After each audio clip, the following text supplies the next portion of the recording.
Hello and welcome to my channel. This is Martha Wright and I am Lit a Candle presentations for the XJW community.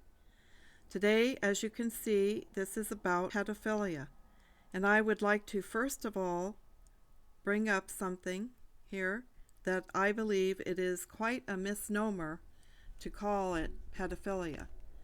It really should be something more like pedophobia, or some type of word that would denote hatred, because pedophilia is not appropriate. That means lover of children. And these people who violate and who molest children and cause them great suffering and pain that often can last their entire life are not lovers of children. They don't take care of them and love them or do nice things for them. They are destroying them in every way that they possibly can. And so I'd like to delve into this. I have to say that I did have a father who fit into this category. Now, I didn't experience some of the things that a lot of these children that we know about were experiencing, being molested in certain ways, but I had a father who definitely, some things came later on in life when I was about 15 and showed what was really going on. But I'd rather not go into all that right now, because I really want to probe some of the deeper facts that apply to a lot of people and things that really haven't been brought up or mentioned in this entire discussion or information given. So I do have to look at my manuscript, and I hope that will be okay. Anyway, as I said, I want to first of all explain that I have been a great observer of different psychiatric issues, I guess because of my family. A lot of people would call it dysfunctional family. But as people who were associated with the organization for years, it's even more peculiar, as you know. So I have to say, when I was about 19, 18, I had never even heard of serial killers, and then came along the Richard Speck killings when he killed those nurses, and I think it was in Indiana somewhere, or Michigan. But I was horrified. I couldn't even shut a door. I had to slam it, for days or weeks. It was very distressing to me. I always found a lot of things distressing in my own family, and I thought, as a lot of people who have this type of issue, that, it was only my family. And of course, being ashamed and all that was just part of the picture. So anyway, also, since I was born in 1948, as you know, it was different back then. There just simply was not the kind of openness about things like that at that time. People probably rarely, if ever, talked about it, and certainly not out in the open. There wasn't even much of a social services program or anything that I was ever aware of. So these things, in a lot of families, the awareness for the children will come on more gradually. And there's just a lot of horror and shame connected with things like this in a family. So I will tell you a little bit here about my own situation so that you can understand my distress. My father was a wife beater and so forth. Anyway, one day he came into my bedroom, and I just knew something was up, and I said, and I don't even know why exactly I said this. There I was, 7 years old, like I say, probably certainly not any older. And I said, Jehovah doesn't like that, Daddy. And he was really shocked. So I think I got it right, what was on his mind. And then he went out in the hall down the stairs, and I yelled after him, which was really unlike me because I didn't really want to push it with him because he would bring out that belt, you know. And he said, shut up or I'll give you the belt. So I knew this was really what was going to happen if I pushed it. But I had somewhere found those words. I really don't know. Maybe God gave them to me at the time. But anyway, I had was a very good, obedient child for the most part, but I would stand up to my father at times because he was just so awful. And this is a long history that I really can't get into because I want to talk more about some other things, as you will see, that really are applying and applicable to everybody. But as I said, the word pedophilia does not really suit people who are in this category because they are, if anything, child haters or afraid of children. I mean, really. And you'll see why I'm even talking about this type of thing.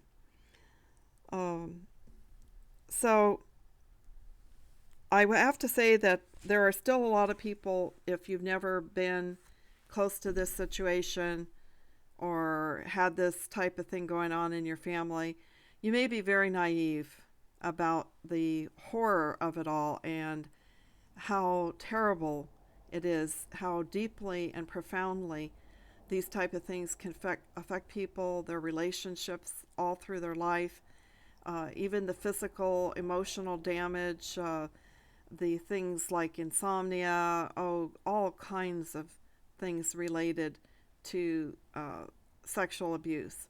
So it is very inappropriate to say that these people love children, and they don't just do this unknowingly. I can assure you that there is a certain type of viciousness that is involved with these type of people and their actions to children.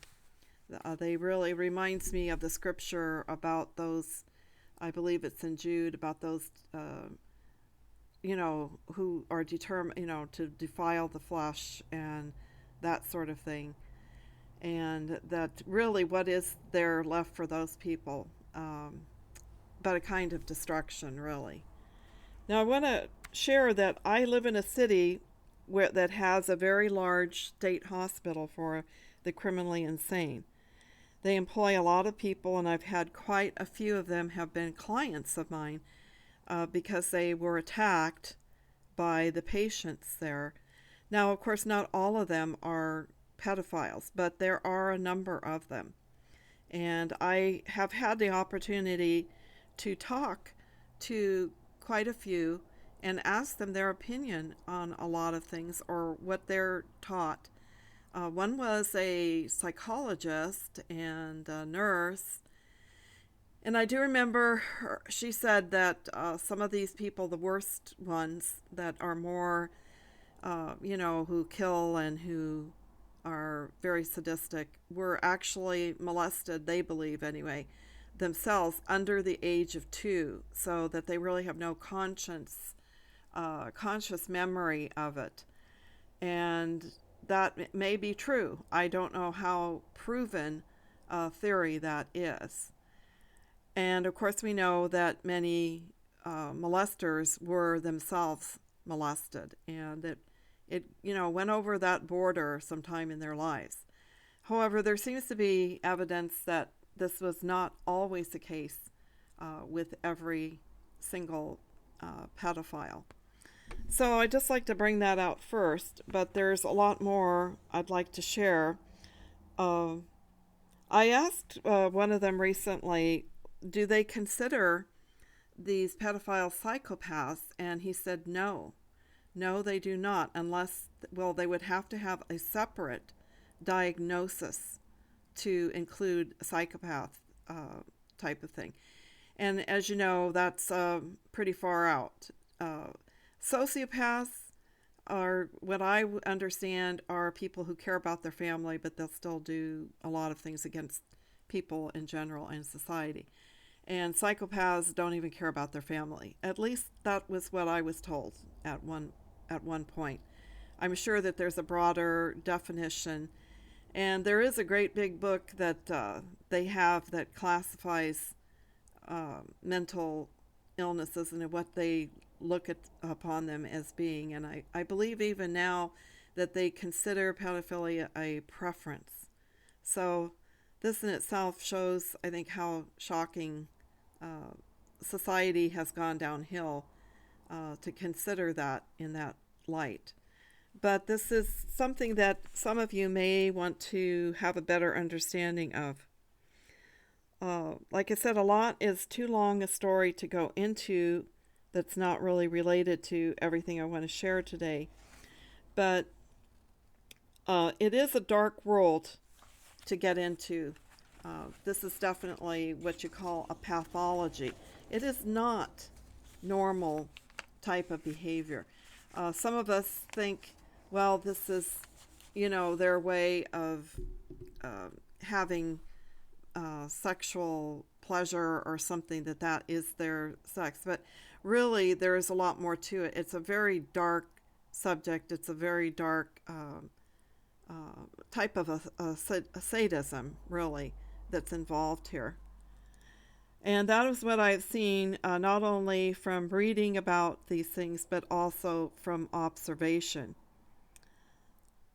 Now, one of the latest things in the treatment, I understand, of pedophiles is that they are looking more at the patients or the pedophile, or like I said, I'm not talking just about pedophiles as far as the state hospital goes, but they're starting to look more at the fact that these people themselves were very badly shocked. They were shocked in probably emotionally, physically, mentally at some time, and probably very young. However, I'm not trying to really garner sympathy, because we think that when people are, in their 20s, 30s, and so forth, they're not going to be victimizing other people. But the fact is, regardless of what the reason is, if you had a lion in a room that was going to kill people, you have to get rid of the lion. You have to separate the lion from the rest of the people. So these people are unreliable as far as their behavior. And the fact is, they are, as far as I've ever heard and know, they are considered incurable. Now, I understand that with a lot of treatment and so forth, they believe that they can get them to at least behave normally in society. But who knows what is going on in their mind. And these desires that they have are very, very strong. Like I said, you're not dealing with a normal person. So it is really a type of pathology, but it is a very dangerous one. And when we consider the degree that some will go to, you can really see what we would consider wickedness. And I'll tell you why. I would like to say I haven't heard of any of these ones that have been tried and convicted sent to psychiatric hospitals, but it really does happen. And along with the treatment, their treatment of just basically locking them up and locking them down, I have been told that patients in general at the state hospital are given up to 40 medications a day.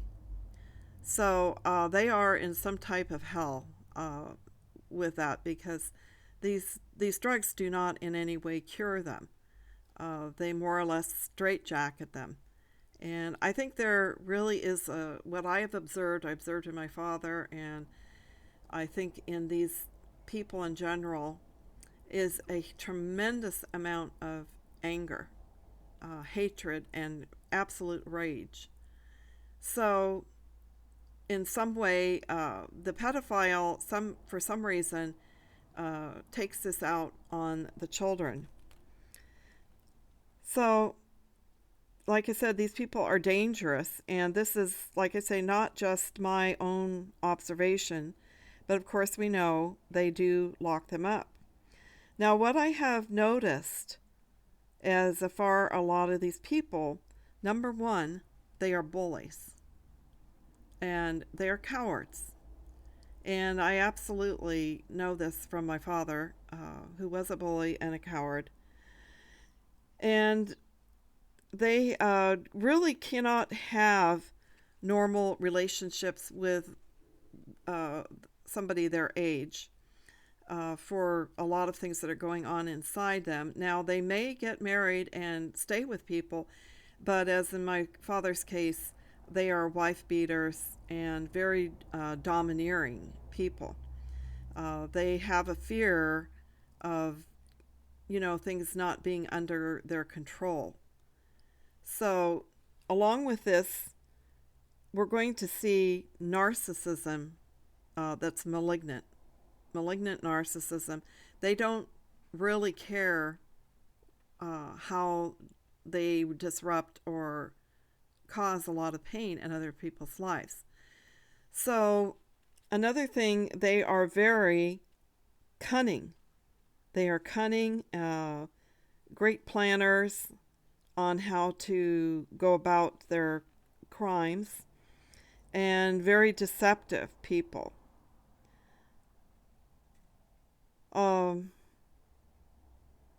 So I'd like to look here and see a few more things. Another thing that comes into play is brain pathology.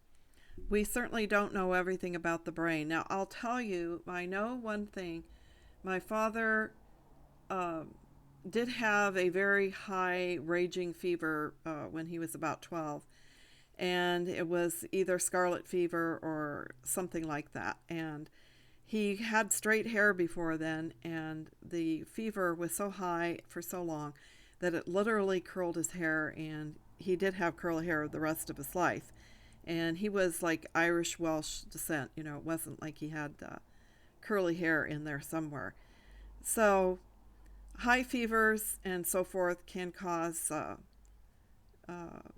brain pathology, but also there are a lot of other things. Certainly, being born to a mother who has syphilis or something like that may also contribute, or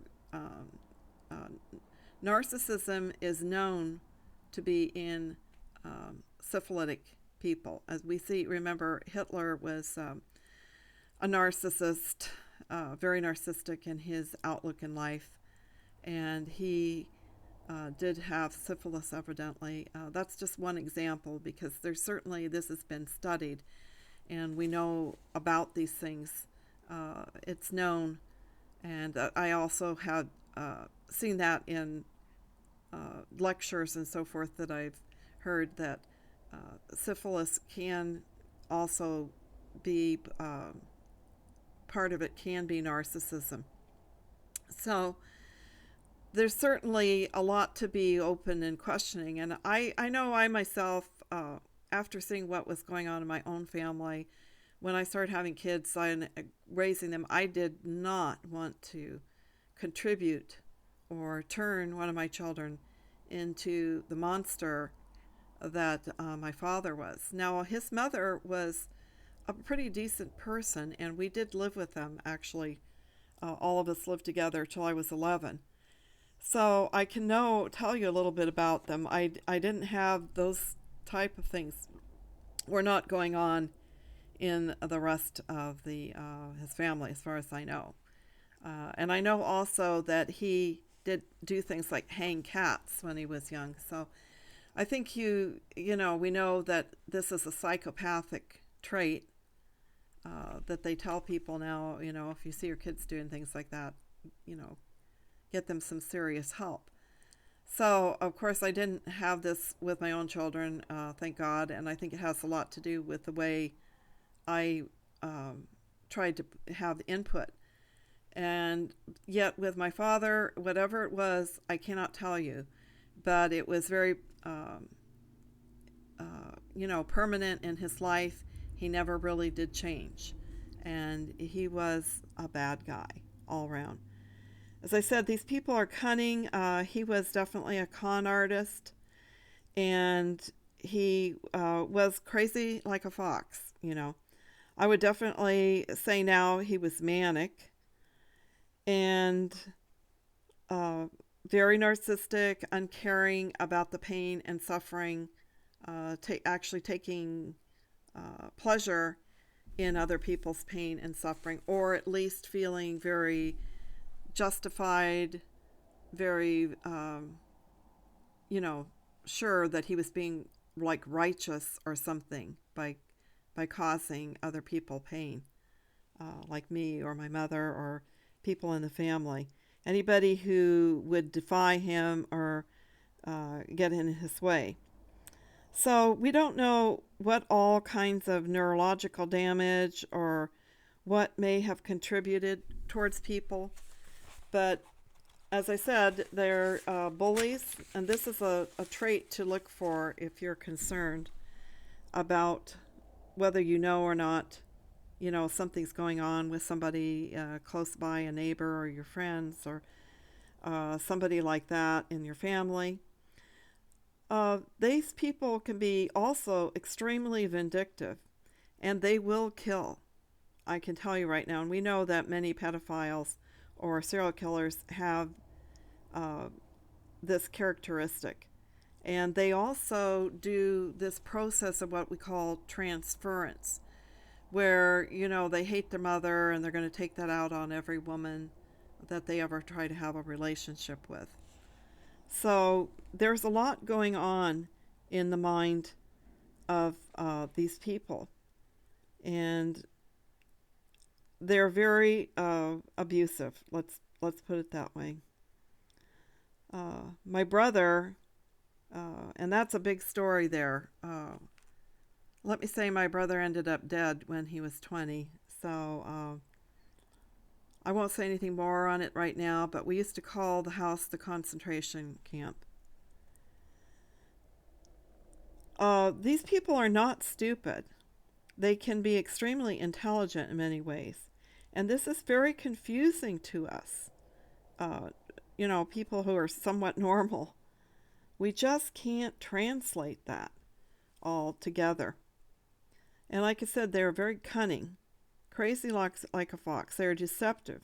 They're also very manipulative, con artist type people. My father, you know, made millions, and he was in sales and conning. But life for me was an extreme nightmare. So they don't mind manipulating children, deceiving children.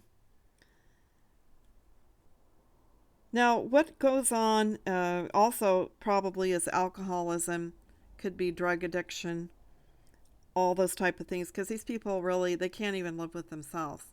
So they have to get away from themselves for at least a little while. So, you know, there may be quite a few problems with these type of people. They're very treacherous. So I'm not saying feel sorry for these people, but it's like this. The leopard cannot change his spots. And that was the case. I know this is a really repulsive subject, but it is good to try to understand it, and especially in relationship to the religious organizations. Now, we know that we think of the celibacy that's imposed in the Catholic Church, and that has been a magnet to people with deviant natures or whoever. But we also know the Cub Scouts, the Brownies, and everybody else, teachers and so forth, have become you know, they've been exposed. Let's face it, they've been exposed that they are seeking some type of a job where they can be near children, and then when they do, what is their game? I really totally believe and know. I had a PE teacher when I was in high school, Mrs. Raymond Daddy. She's not alive anymore, obviously, because I'm 71. And I just know that woman was definitely in that category too. However, uh, what can we do as far as this organization goes? I'll tell you, I found it a real red flag went up for me when I saw one of the YouTubers had a clip on there of I believe it was on the governing body, and he was talking about children just, I could almost see hatred in his eyes, almost like a fear, and he was talking about children being selfish. That was what he was talking about. And yeah, well, we as parents, though, we know children can be a little bit self-centered and selfish. They have to learn certain things, but we love our kids. And of course, a lot of these people in Brooklyn, as we used to call them, they never had kids. And why was that? You know, why was that? So most people who are normal want to grow up and fall in love and have beautiful children, because children are beautiful. So we can really thrash this out a little bit more. But I thought whether I to bring up these things because we know how horrible the whole thing is, and we'd like to see it go away. And the fact is, it's been with us for thousands of years. And we need to turn on the light and try to stop this cycle. And I know there are people out there in the world who are trying to do things that way. They're trying to stop this sort of thing. But unfortunately, a lot of these people who run the world are people of power who want power more than anything. And that kind of goes along with this profile of people who do not care about anybody else, who are very narcissistic. They're more into power and control. So I was, as I said, very disturbed in my life, and it took me a long time to get to where I am right now and being able to deal with all this. The protection of pedophiles has gone on in many organizations, and it is very likely that the reason being is that the people at the top are involved in it, and we know that now. There has been so much information coming out, not only about the organization, but you take it, any power group in the world, why do they want to hurt children, the innocent children? As we know, the facts are there are thousands and thousands of children every year who go missing, who are kidnapped, and we don't even want to think about what has happened to them.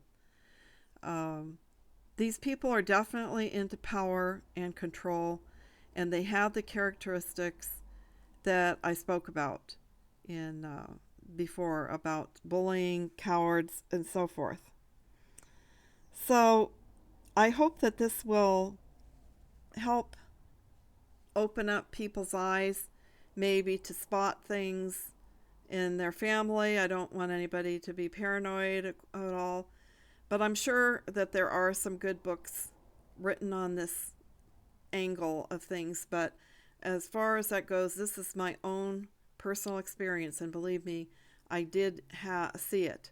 And I would say too that, even kids in their late teens and that, I was being basically abusively handled by my father, and he did really do some things. One time he knocked me down flat and got on top of me and all this, and there was nobody in the organization, and people knew about certain things, but nobody really ever did anything to help. So it can be the very young, and I did go take medical classes, and I was absolutely horrified to see that even infants and babies had been raped.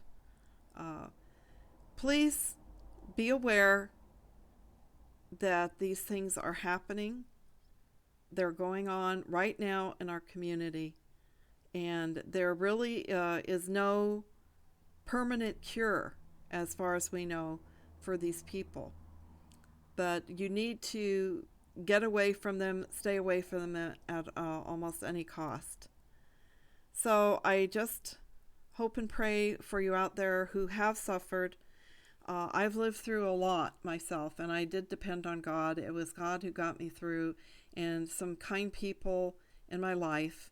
It took me a long, long time in a lot of ways just to be more of a normal person. But it can be done, and you can protect your children also. And I would say too, another thing right now, I'd like to point out, if anything does happen to your kids and that, don't go hysterical and overreact and have the child feel that somehow it's their fault, or that they've become tainted, that they're never going to be right, because it doesn't have to be that way. At any rate, I hope you will consider, we should nominate another name for pedophilia, because I do believe that deep down there is some reason why these people look on upon children as some type of a threat to them, is what it's about. That they feel they have to dominate them, or that they are victimizing them because they're little and defenseless and they can't protect themselves. And that means psychologically and physically. They are overpowering them intellectually and mentally and emotionally. So let's bring this dark subject out in the light and kick it around a little. And I thank you for your patience.